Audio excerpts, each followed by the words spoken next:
Hello, people.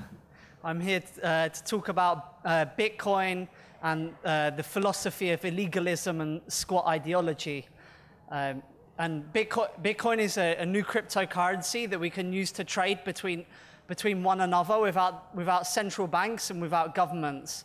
And Bitcoin is it's global, it's anonymous, it's uncensored, and decentralized.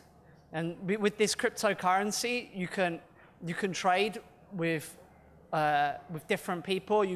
And it's more than just money, because you get access to, because the technology of Bitcoin is also with the blockchain. And with blockchain, you can create all different financial tools and instruments. So a lot of people, when they see Bitcoin, they see it through the lens of, it's money, or it's another currency. But it's actually a lot more than just currency and money, because it's more like a distributed ledger, and that money is one application of this distributed ledger.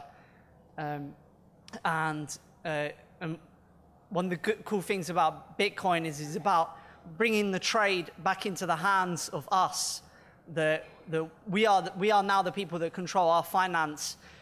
We can launder money. We can buy drugs online. We can evade tax. We can create Ponzi schemes, do different gambling things, and there's nothing the government can do about it. It's the new norm. We all money launder all the time now. It's normal. And we made one project called Dark Wallet, which is a Bitcoin wallet, which is to keep your finances anonymous, so that nobody can see how you use your resources. It's important to have your anonymity, because when we're creating free markets, if we want to have uncensored trade between individuals, which is representing the true qualities of the human aspiration and the human spirit, then we need to have our identities protected, because it's like, oh, you can do whatever you want. Just tell me your name and your address. But it goes much further than that, and we have a deeper, long-term philosophy about what's possible. And we've got to go into this future without fear, with accepting the new reality that is, rather than struggling against the things as they happen.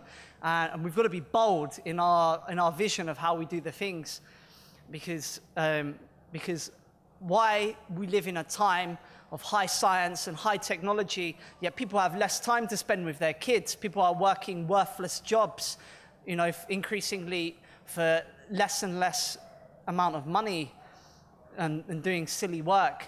It's entirely possible that we can live better.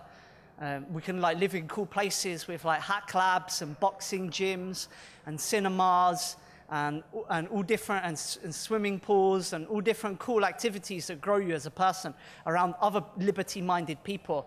I'm not here to change the world or to save the earth. In fact, if most of the people want to continue to do the things the same way they want to do it, then they can continue, because the ecology is on the brink of collapse. The entire Ponzi scheme of the economy is crumbling.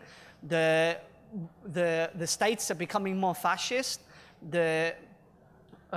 Just the way that we have engineered society is not sustainable and just cannot continue.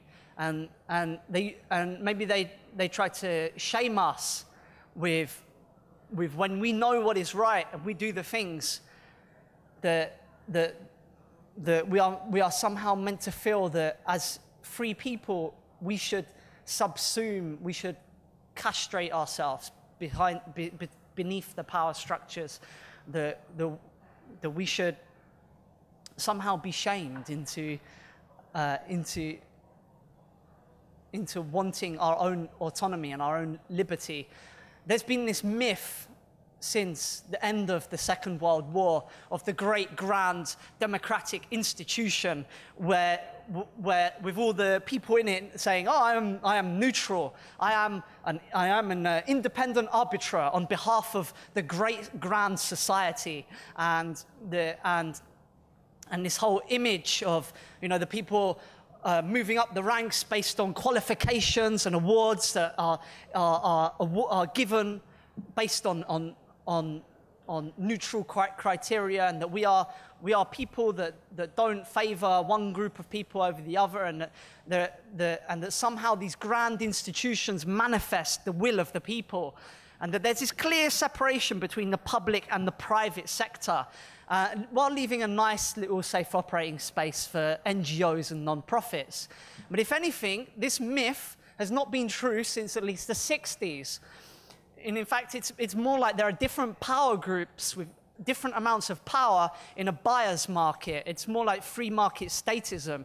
Instead, we need to realize we are human beings, we are individuals, and we are not neutral, and we are not objective. And I trust in that guy because he inspired me, and I feel the spirit of that guy, and I will follow him. That is how we operate as human beings, and that is fundamentally the way that we've got to organize our economy, mutual between one and the other. Because if we always need to put our trust or the things that we need to live is going to come from that guy, he's always going to treat those guys around him first better, and then the other guys around it, and then you are on the outside of that at some other point.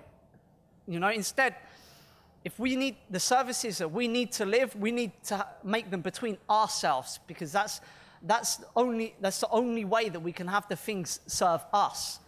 And money laundering is very important, because if we can launder the money, we can hide the wealth, because the state tax people through inflation and taxes. And not only does this contribute massively to state power, it enables them to control who can accumulate capital. And that's why the entire economy is rigged against us, against individuals. If you look in China, they devalue the renminbi because it's this whole idea of export-led growth, which makes the economy, makes it more attractive for foreign investors to come and invest in the country.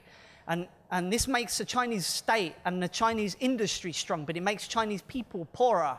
And it's not that the economy doesn't work. The economy is working as it should to make industry and to make corporations and the big institutions more stronger. But it's working against people. And it depends where your value system lies. If you want a future that is based on liberty, then that does not work for you. If you're an entrepreneur, you're an aspiring individual. You know, in the Victorian times, there was this garden city movement, and it was this whole idea of like engineering the perfect city, where you would have the residential complex, and you would have actually the factories in the center with a nice layer of trees around, and then the residential at the outside. And it is this idea of a nice city where all of your needs are satisfied. And they were great and they're perfect, except if you want to leave them, in which case they become a living hell. You know, and this is the whole mentality that we've like created with our society, this idea of managerialism, that we will like manage the things for the greater good. Then that's with the idea of some utopic visions. And it's like fuck you, I don't want your vision of how I should live. We are sovereign people. We want to be free together, and we're not here to force our vision on anybody else. We want the free market because our ideas are better. We don't need to force people to adopt our ideas. If they are better, people will use them because we will provide a better standard of living or superior products or whatever for people. That's what the CIC in Catalonia is doing. They have the Catalan Cooperative, which is a startup government that's trying to outcompete the government of the States by providing the basic services that people need to live. And it's a cooperative of 10,000 different organizations with their own food network, and they do the distribution, and it's working. And they have all the different tools that you can access to manage your business and work through that. And people use that because it's better, and that's how we're going to provide better things through the market. And Bitcoin is a super cool technology because it give access to all of these different tools, and you can use these tools to construct all different financial services. Like the government now it's illegal if I want to trade stocks or or shares without a license, or different financial derivatives or futures or options. But now with Bitcoin, we can do this decentralized, and we can trade shares and stocks and futures and different derivatives without needing government licenses, without needing to go through all that regulation, without needing to be a bank or a different financial institution. And also we can have the resources, and we can create different networks to move the money around, to invest in different projects and create different initiatives. Like this T-shirt is from the Silk Road, which is a billions-dollar drug market, which was selling heroin and meth and cocaine and all of the different drugs, and was operating for 2.5 years before the feds went and shut it down, and now the guy is facing 20 years in prison. But then as soon as they shut it down, dozens of other centralized drug markets sprung up. And in a game of whack-a-mole, they shut one down and 10 others appear.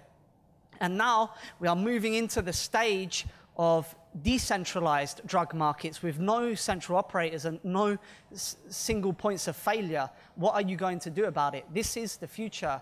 And and now with the rise of ISIS, which is not really a state, but it's more of an ideological movement. And there's an article in The Guardian which is titled the concept of ISIS is a profoundly contemporary one. And there is this new emergence now of these parallel power structures in our societies, which are based around ideological movements and not so much the state. And as we go forwards to the future, we're going to have to give recognition to these alternative power structures. It's a symbol of our times, something that is just a reality. And the thing is like all throughout history, people had to be dragged kicking and screaming into the future. But this is the things that are, and also we have to look at the things unyielding, because somewhere off into the distance is a new threat emerging, a darkness that threatens our security, and it starts to spread and seep into your culture at large, and you start to panic because this is a threat to my values. This is a threat to what is being accepted as true.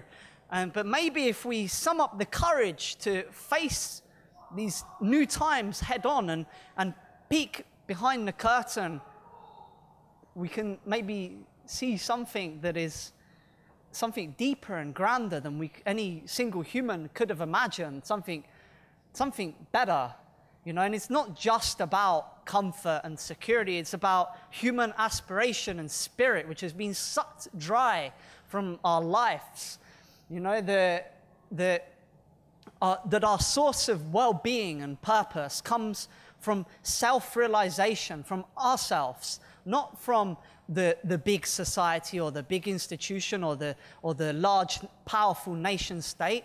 No, it comes from we are explorers at heart. Human beings used to form tribes or roving bands that would travel across from the steppes of Africa into what is Europe and Asia, and all the challenges they faced, but together they were solving the problems as they came to them, and that is how we've got to think. Yeah, cool. Anyway, questions? Yep.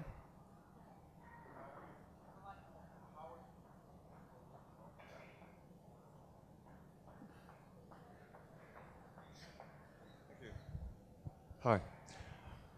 Well, how would one start this? Would I have to go down to my cash point and pull out some cash and hand it to somebody to get into this situation? And a second point is, well, perhaps forget that for the moment. If you could perhaps answer this question first. Wait, you said you have to go to the cash machine and get money out, or what? Well, how do I start? Okay. Bitcoins, yes. There's one website called localbitcoins.com, and you can put the name of a city into the search box, and it will come up with all these buyers and sellers in the city, and you can meet up and trade bitcoins for cash with them.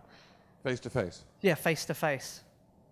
And what happens if I'm just not interested at all and never have been in drugs and all that sort of stuff? I'm just a straight guy who wants to... But you're interested in liberty. I want to pay my bills and send money to my family and my children and all that sort of stuff. Can I do it that way?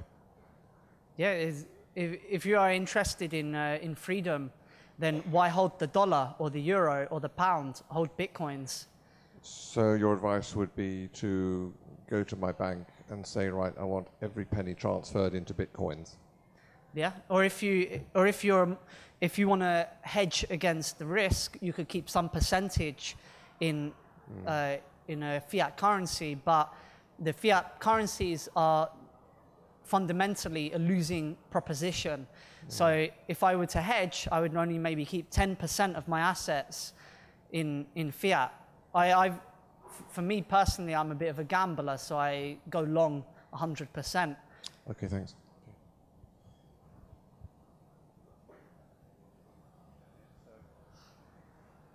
So would it be, you sort of say that if you want freedom or liberty, you should put all of your money into Bitcoin.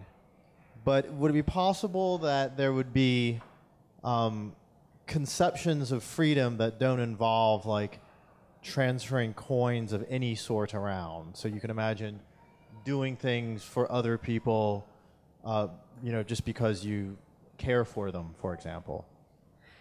Yeah, mutuality is a fundamental concept for how we can live and organize together. But the thing to realize is the capitalist system, or rather the democratic capitalist system, or whatever you want to call it, one of the fundamental tools that enables all of this to scale is the different financial tools and the contract law. One of the oldest documents in human history is the Book of Hammurabi from 1500 BC, which is most of it dealing with contract law. That if you form a corporation, that you get access to this legal system that you can use to establish different contracts between other organizations. You get access to all these different financial tools, and this is what enables this whole framework to scale on such a level. Working together on an individual basis might work between 100 people, but once you start get beyond that, the trust starts to break down. And that's why this Bitcoin is very interesting, because it now gives us access. Instead of needing the legal law, we now get access to mathematical law. And and that means that we need to rely less, or not at all, on police, judges, politicians, courts, regulators.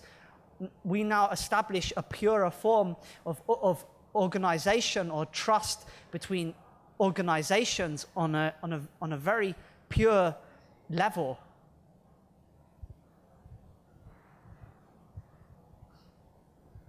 Hey, so what I hear you saying is essentially that skirting banking regulations is an easy and good thing to do, that buying and selling drugs is a good and easy thing to do, and so on and so forth. But what I feel is missing is a good functional definition of what freedom is and why the general public should actually care.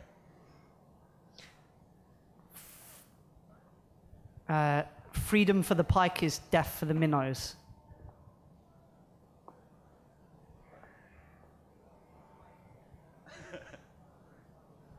I don't know what you mean.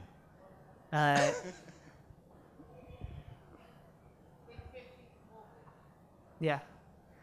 Freedom is about being able to fulfill human potential. It's not the thing is it's not a black or white concept. You know, a lot of people have this image that we will win the war, but there is maybe we can win individual battles, but there is no winning. There is a struggle or a process, and it is in the nature of human beings to lie and to cheat and to deceive.